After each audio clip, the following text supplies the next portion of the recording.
Some great news has come along our way as the new year is just around the corner. Lonzo Ball, who's been out with an injury for so long now, has resumed physical activities, and we're going to get into the details of that in this episode of Bulls Digest. I'm your host, Joey Mercer, and before we get into it there today, I just want to say that about 88% of you that watch these videos are not subscribed, so if you aren't already subscribed to the channel, make sure to go down below, hit the subscribe button, turn on the bell for notifications, and everything you need to know about the Chicago Bulls will be right here for you. So without further ado, let me get into the topic of today, and that is Lonzo returning soon. So there are some speculations. There was word before the season, maybe he'd be back January. We had the same thing happen to us at the start of last year. It seemed like January was a timetable, and he's basically been put on ice ever since then. However, a tweet has recently come out as of just yesterday from KC Johnson that really sparked my interest about Lonzo Ball returning sometime soon. It says, Billy Donovan said Lonzo Ball was in town last week, and his optimism for a return remains intact. Donovan said hopefully in January he'll start running. The Bulls have ruled Ball out for the season, and January will mark 2 years since his last NBA game. This is big news. Usually it wouldn't be much of any news if it was any other NBA player, but we haven't heard anything really besides just rumors with Lonzo Ball. This is straight from Billy Donovan's mouth, from what he is saying that he had a conversation with Lonzo Ball, and now we're hearing that he is really trying to ramp up and get ready for next season, which is huge. That really takes a load off of the Chicago Bulls right now, and if he is going to be anywhere near the player he was 2 seasons ago, that is a massive, massive gain for the Chicago Bulls. Now, the article that we saw in this was from CBS Sports, and we're going to get into that right away. It said Lonzo Ball appears to be taking a step in the right direction towards playing again. The Chicago Bulls guard has not played since 2021-22 because of a persisting knee injury. However, he's now been cleared to resume running now that he's no longer in pain, according to a report from the Chicago Tribune. Everything they've done in terms of progressing him, he's handled very well, Bulls head coach Billy Donovan said. The pain that he was experiencing that was causing the setback, I think has been eliminated in terms of what he's doing now, but he hasn't run. The next progression for him will be to start running, and that will be here in January. So big news coming from head coach Billy Donovan, and lots of optimism for us Bulls fans who have really struggled at the point guard position since Lonzo's gone down, and we haven't found a guarantee fit. Kobe White has been the closest thing to that this season, but the question is he a starting caliber point guard, or is he better suited at the shooting guard position, is what remains to be seen, where he's such a great off-the-catch shooter. The next thing that we saw was, per the report, Ball has since returned to Chicago to develop a plan in conjunction with Bulls staff in order to help facilitate his potential return to the court. It has been a tumultuous 2+ years for the 6'6" guard. Initially, Ball underwent surgery to repair a torn left meniscus sometime between late January and early February of 2022. The surgery stemmed from an injury suffered earlier on January 14th against the Warriors, his last game played. His initial timetable following the procedure was 6 to 8 weeks, though in his attempt to ramp up ahead of a return, he continued to suffer discomfort. As a result, Ball was shut down for the remainder of the season, having just played 35 games. Ball then underwent the second surgery in September 2022, this time an arthroscopic debridement on the same knee. At this time, he was given a reevaluation timetable of 4 to 6 weeks. In a mirror following his first surgery, Ball continued to experience discomfort when attempting to perform basketball-related activities. By February of 2023, he was ruled out for the remainder of the season. Several weeks later, Ball underwent a third surgery on his knee in March. So, of course, it's been nothing but discomfort and surgeries for Lonzo Ball. I mean, it seems like there will be a short timetable with lots of optimism, and then suddenly he gets shut down once again.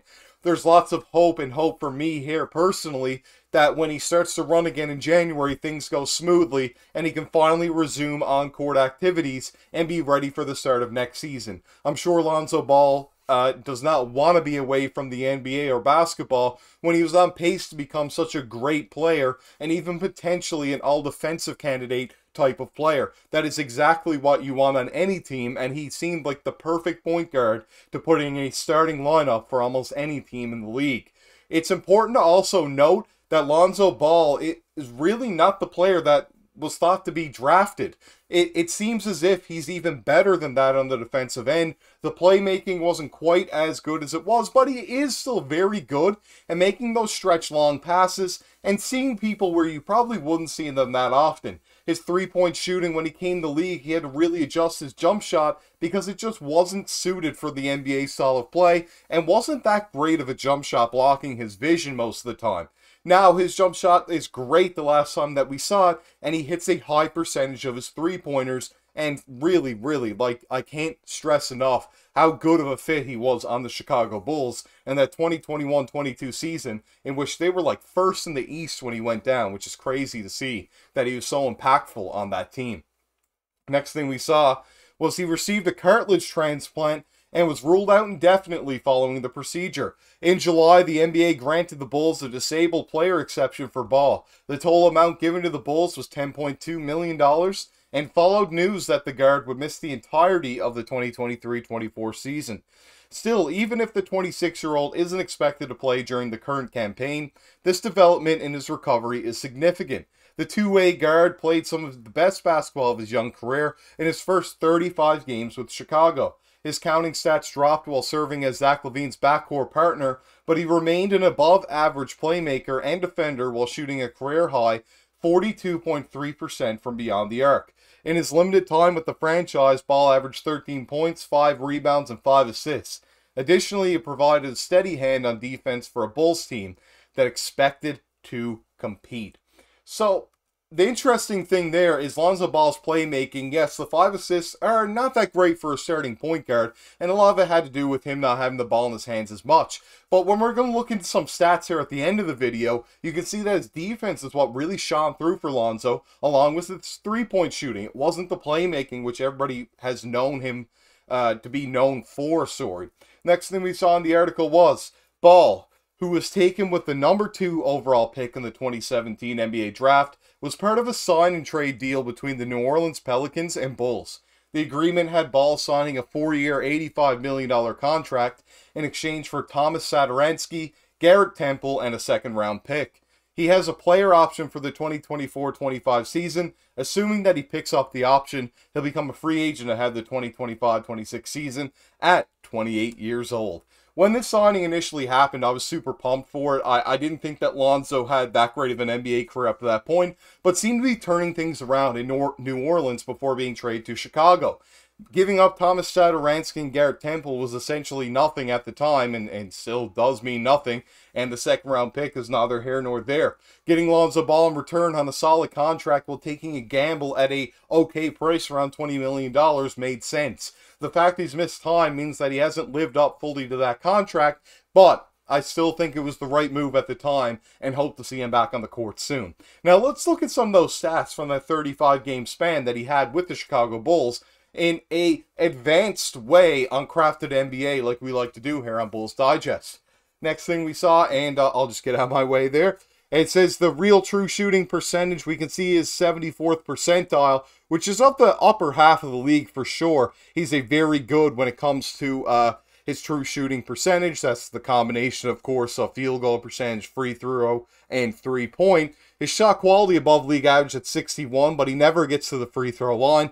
He's not a guy that really likes to drive anymore and really does take a lot of three-pointers, so that's why it's about the worst in the league when it comes from a point guard. These stats, of course, are only based on point guards that have played from the year of 2014 until now currently, so it's a bigger stretch to see that he's that high in some of these stats. The three-point attempted rate is in the 96th percentile, so some of the most threes ever taken from a guard, probably ever, when you think that the three-point boom really only happened about 10 years ago. Now, we also have him in the 87th percentile since 2014 in offensive rebounding for a point guard. That's insane. The turnovers were a bit high, I will agree. I mean, he's in the 18th percentile, not very good, but the load is low. The creation is also low. And if you look at the portability, it's in the 99th percentile. Like I mentioned, almost any team can fit him on this their starting roster as the point guard. He fits almost every team's play style, and that is great to see there. The passer rating below league average of 43%. A lot of it has to do with Zach Lavine with the ball in his hands, but also that was probably the only thing that Lonzo lacked while he was with the Bulls was the playmaking side of things, which is interesting. He had some highlight-like passes, but overall it wasn't as good as we thought it was going to be. He's only in the 39th percentile offensively. However, the three-point shooting is really off the charts. Now, when we look at defense, this is just absolutely phenomenal. He's in the 96th percentile in defensive plus-minus since 2014 for point guards. I mean, we look at the steal, it's in the 87th percentile. The defensive rebounding, 89th percentile. The block percentage, 96th percentile for point guards. One of the best shot blocking point guards ever in that 35 game span. And then the personal fouls in the 90th percentile. That means he's not fouling either.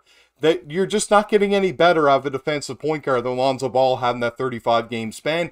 And I just don't think that that's mentioned enough. So it's very important that we can see that he is that good of a defensive player for the Chicago Bulls, and hopefully he can resume that play as soon as he can get back to the court, hopefully sooner rather than later at the start of next season. This has been your host, Joey Mercer. I hope you enjoyed today's episode and have a better idea of how Lonzo Ball fits with the team, and that there is much optimism and hope that he'll come back sooner than we thought. Some of us didn't think he'd come back at all, and this is some hope for us for sure going into 2024. I can't wait to see you all in the next episode. Make sure to go down below, like and comment on the video, subscribe to the channel, turn on the bell for notifications, and I can't wait to see you all next time.